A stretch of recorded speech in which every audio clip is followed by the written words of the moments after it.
think, you know, these guys want to win. They want to be a good team. They want to get on board. And we saw some evidence of that tonight. So hopefully that's a positive start. And from here, we'll get a lot more gains out of our Monday practices. Coach, for today, what was the emphasis on in your practice? Was it more just getting the new players acclimated into your system, or is it just sort of refreshing also the players who've been there before? Well, really, it was just trying to take it up a notch. Most of the stuff we did, we've done before, but not in live drills. So we were trying to introduce live drills and get them playing a little bit competitively for one another.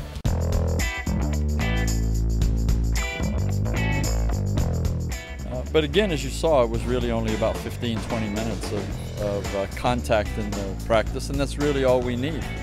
If we can focus on 1 or 2 points of emphasis and make real strides on those, then we can feel like we're making progress.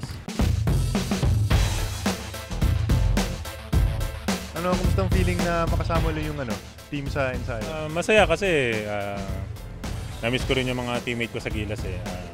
Nararamdaman ko yung chemistry na magkakasama kami. Ganun. So, excited ulit ako mag-practice. So, ngayon, first practice ko, okay naman yung practice namin. Kahit paano, meron naman kami nagawang maganda. Si Coach Tab more on kahit paano, kahit konting structure lang, gusto niya may maituro siya. At the same time, lagi niyang sinasabi na alam na naman namin kung sino yung mga kalaban namin. So, ngayon pa lang, tinuturuan na niya na kami kung paano lalaruin yung kalaban.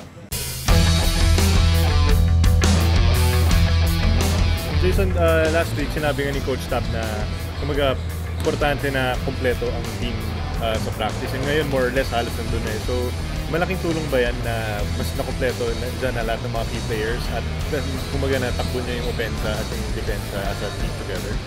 Kasi unang-una, di ba, alam na natin kung sino yung kalaban natin, and then dapat yun nga, sabi niya na dapat ngayon pa lang pinapractice na natin yung kailangan natin practicein kasi once a week lang naman yung practice natin, so para hindi makalmutan, at the same time maging parang second nature na pagdating ng June kasi yun yung talagang training na.